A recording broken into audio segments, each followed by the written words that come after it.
ಶಾಸಕೀಯ ಪುತ್ರನಿಂದ ಪೇದೆ ಮೇಲಿನ ಹಲ್ಲೆ ಪ್ರಕರಣಕ್ಕೆ ಟ್ವಿಸ್ಟ್ ಸಿಕ್ಕಿದೆ. ಶಾಸಕಿಯಿಂದ ರಕ್ಷಣೆ ಕೋರಿ 59 ಪೊಲೀಸರ ಒಕ್ಕೊರಲ ಬೇಡಿಕೆ ಇದಾಗಿದೆ.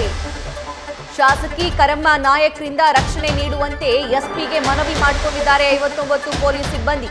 ಜಿಲ್ಲಾ ಪೊಲೀಸ್ ವರಿಷ್ಠಾಧಿಕಾರಿ ಬಿ ನಿಖಿಲ್ಗೆ ಸಿಬ್ಬಂದಿ ಮನವಿ ಮಾಡಿಕೊಂಡಿದ್ದಾರೆ. ಕರ್ತವ್ಯದಲ್ಲಿ ಹಸ್ತಕ್ಷೇಪ ಮಾಡ್ತಾರೆ ಪದೇ ಪದೇ ಅಂತ ಆರೋಪಿಸ್ತಾ ಇದ್ದಾರೆ ಪೊಲೀಸರು. ಜೀವ ಭಯದಲ್ಲೇ ನಾವು ಕೆಲಸ ಮಾಡುವಂತಾಗಿದೆ, ಬದುಕುವಂತಾಗಿದೆ ಅಂತ ಹೇಳಿ ಸಿಬ್ಬಂದಿ ಅಳಲು ತೋಡಿಕೊಂಡಿದ್ದಾರೆ. ಪ್ರತಿಯೊಂದಕ್ಕೂ ಯಾರನ್ನಾದ್ರೂ ಅರೆಸ್ಟ್ ಮಾಡಬೇಕು ಅಥವಾ ಯಾರಾದ್ರೂ ವಿರುದ್ಧ ಕ್ರಮ ಕೈಗೊಳ್ಳಬೇಕು ಅಂತಂದ್ರೆ ಇವ್ರನ್ನ ಕೇಳ್ಬಿಟ್ಟು ನಾವು ಹೋಗ್ಬೇಕಾ ಅನ್ನುವಂತಹ ಪ್ರಶ್ನೆಯನ್ನ ಮಾಡ್ತಿದ್ದಾರೆ. ಸಾಮೂಹಿಕ ವರ್ಗಾವಣೆ ಮಾಡುವಂತೆಯೂ ಕೂಡ ಸಿಬ್ಬಂದಿ ಸದ್ಯಕ್ಕೆ ಮನವಿ ಮಾಡಿಕೊಳ್ತಾ ಇದ್ದಾರೆ.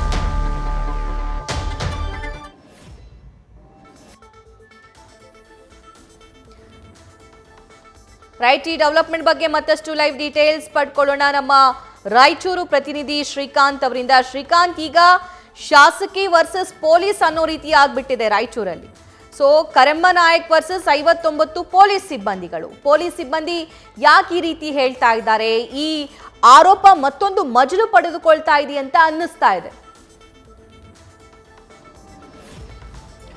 ನಿಜವಾಗ್ಲೂ ಸಭಾ ಈ ವಿಧಾನಸಭಾ ಚುನಾವಣೆ ನಡೀತದಲ್ಲ, ಈ ಚುನಾವಣೆ ನಡೆಯೋದಕ್ಕಿಂತ ಪೂರ್ವದಲ್ಲಿನೇ ಮೊದಲಿನಿಂದನೂ ಪೊಲೀಸರ ಮೇಲೆ ಅಲಿಗೇಷನ್ಸ್ ಮಾಡ್ಕೋತಾನೆ ಬರ್ತಾ ಇರ್ತಾರೆ. ಪೊಲೀಸರು ನನಗೆ ಸಪೋರ್ಟ್ ಮಾಡ್ತಾ ಇಲ್ಲ, ಇನ್ನು MLA ಆಗಿರಲಿಲ್ಲ ಆವಾಗಿನಿಂದನೇ ಪೊಲೀಸರ ಮೇಲೆ ವಿರೋಧವನ್ನು ವ್ಯಕ್ತಪಡಿಸ್ತಾ ಬರ್ತಾ ಇರ್ತಾರೆ.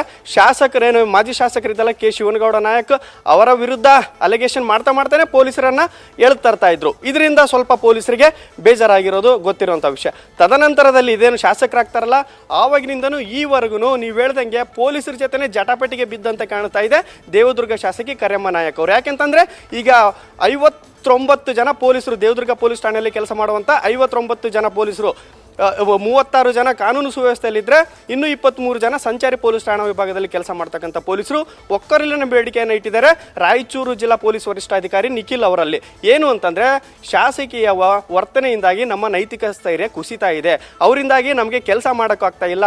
ಕ್ಷೇತ್ರದಲ್ಲಿ ಮಟಗ, ಜೂಜು, ಇಸ್ಪೀಟು ಇನ್ನಿತರ ಯಾವುದೇ ಪ್ರಕರಣಗಳನ್ನು ದಾಖಲಿಸಬೇಕಾದ್ರೆ ಈ ಒಂದು ಶಾಸಕೀಯ ಮಾತನ್ನು ಕೇಳಬೇಕಾಗ್ತದೆ. ಫಸ್ಟು ಮೇಡಮ್ ಕೇಸ್ ದಾಖಲಿಸ್ಬೇಕಾ ಅಥವಾ ದಾಖಲಿಸಬಾರ್ದಾ, ಮೇಡಮ್ ನಿಮ್ಮ ವ್ಯಕ್ತಿಗಳ ಇವರು ಅಥವಾ ನಿಮ್ಮ ಕಾರ್ಯಕರ್ತರ ನಿಮ್ಮ ಬೆಂಬಲಿಗರ ಅಂತ ಕೇಳಿನೇ ಒಂದು ಕೇಸ್ ದಾಖಲಿಸಬೇಕಾಗಿರ್ತಕ್ಕಂಥ ಪರಿಸ್ಥಿತಿ ದೇವದುರ್ಗದಲ್ಲಿ ಇದೆ ಅಂತೇಳಿ ಖುದ್ದು 59 ಜನ ಪೊಲೀಸರು ಸದ್ಯಕ್ಕೆ ಜಿಲ್ಲಾ ವರಿಷ್ಠಾಧಿಕಾರಿಗಳಿಗೆ ಮನವಿ ಮಾಡಿಕೊಂಡಿರ್ತಕ್ಕಂಥದ್ದು ನಿಜವಾಗ್ಲೂ ಶೋಚನೀಯ. ಇನ್ನೊಂದು ಅಂಶವನ್ನು ಮೆನ್ಷನ್ ಮಾಡ್ತಾರೆ ಸಭಾದ್ರಲ್ಲಿ, ನಮಗೆ ಜೀವದ ಆತಂಕ ಇದೆ, ಎಲ್ಲಿ ನಮಗೆ ಪ್ರಾಣಹಾನಿಯನ್ನು ಮಾಡ್ತಾರೆ ಅನ್ನುವಂಥ ಒಂದು ಆತಂಕನೂ ಸಹ ಒಂದು ಪೊಲೀಸರೇ ವ್ಯಕ್ತಪಡಿಸ್ತಾ ಇದ್ದಾರೆ. ಅಂತಂದರೆ ದೇವದುರ್ಗ ಕ್ಷೇತ್ರದಲ್ಲಿ ಏನಾಗ್ತಾ ಇದೆ, ಕಂಪ್ಲೀಟ್ ಆಗಿ ಅಭಿವೃದ್ಧಿ ಅನ್ನುವಂಥದ್ದು ತಳಮಟ್ಟಕ್ಕೆ ಕುಸಿತಾ ಇದೆ ಸಭಾ.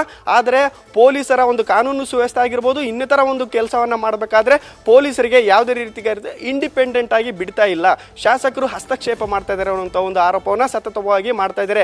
ಇದಕ್ಕೆ ಕಾರಣ ಅಂತಂದರೆ ಈಗೇನು ಪೊಲೀಸ್ ಪೇದೆ ಹನುಮಂತರಾವ್ ಇದ್ದಾರಲ್ಲ, ಅವ್ರ ಮೇಲೆ ಹಲ್ಲೆ ಆಯಿತು. ಹಲ್ಲೆ ಆದ ನಂತರ 8 ಜನರ ಮೇಲೆ ಶಾಸಕಿಯ ಪುತ್ರ ಸಂತೋಷ್ ನಾಯಕ್ ಮತ್ತು ಅವ್ರ ತಮ್ಮ ತಿಮ್ಮರೆಡ್ಡಿ PA ಅಲಿಯಾಸ್, ಅದಾದಮೇಲೆ ಇನ್ನಿಳಿದಿರ್ತಕ್ಕಂಥ ಟೋಟಲ್ 8 ಜನರ ಮೇಲೆ FIR ಅಟ್ರಾಸಿಟಿ ಕೇಸ್ ದಾಖಲಾಗ್ತದೆ. ಜಾತಿ ನಿಂದನೆ ಕೇಸ್ ದಾಖಲಾದ ನಂತರದಿಂದನೂ ಈವರೆಗೂ ಎಲ್ಲರೂ ಅಬ್ಸ್ಕ್ಯಾಂಡಲ್ಲಿದ್ದಾರೆ, ಯಾರು ಎಲ್ಲಿದ್ದಾರೆ ಅಂತೇಳಿ ಗೊತ್ತಿಲ್ಲ. ಇಷ್ಟಿದ್ರೂ ಸಹ ರಾಜಕೀಯ ಹಸ್ತಕ್ಷೇಪವನ್ನು ಬೆಳೆಸಿ ಅವರೆಲ್ಲರನ್ನು ಬಚಾವ್ ಮಾಡುವಂತಹ, ಅವರನ್ನು ಉಳಿಸುವಂತಹ ಈವರೆಗೂ ದಸ್ತಗಿರಿ ಮಾಡಿಲ್ಲ. ಅವರನ್ನು 8 ಜನ ಅಟ್ರಾಸಿಟಿ ದಾಖಲಾದ್ರೂ ರಾಜಕೀಯ ಪ್ರಭಾವದಿಂದ ದಸ್ತಗಿರಿ ಮಾಡೋಕ್ಕಾಗ್ತಾ ಇಲ್ಲ ಅಂತ ಒಂದು ಅಳಲನ್ನು ಸಹ ಆ ಒಂದು ಡಾಕ್ಯುಮೆಂಟಲ್ಲಿ ನಾವು ನೋಡ್ಬೋದು ಸಭಾ. ಒಟ್ಟಾರೆಯಾಗಿ ರಾಯಚೂರು ಜಿಲ್ಲೆಯ ದೇವದುರ್ಗ ವಿಧಾನಸಭಾ ಕ್ಷೇತ್ರದಲ್ಲಿ ರಾಜಕೀಯ ಹಸ್ತಕ್ಷೇಪದಿಂದ ಕಾನೂನು ಸುವ್ಯವಸ್ಥೆ ಹಾಳಾಗ್ತಾ ಇದೆ ಅಂತೇಳಿ ಜಿಲ್ಲಾ ಪೊಲೀಸ್ ವರಿಷ್ಠಾಧಿಕಾರಿಗಳಿಗೆ ಪೊಲೀಸರೆಲ್ಲರೂ ಒಕ್ಕೊರಲಿನ ಮನವಿ ಮಾಡಿಕೊಂಡಿರ್ತಕ್ಕಂಥದ್ದು ನಿಜಕ್ಕೂ ಇದು ದುರಂತ ಅಂತ ಹೇಳಿದ್ರೆ ತಪ್ಪಾಗ್ಲಿಕ್ಕಿಲ್ಲ ಸಭಾ. Thank you Srikanth. News first ನಿರ್ಭೀತಿಯಿಂದ ನಿಮ್ಮ ಪರವಾಗಿ.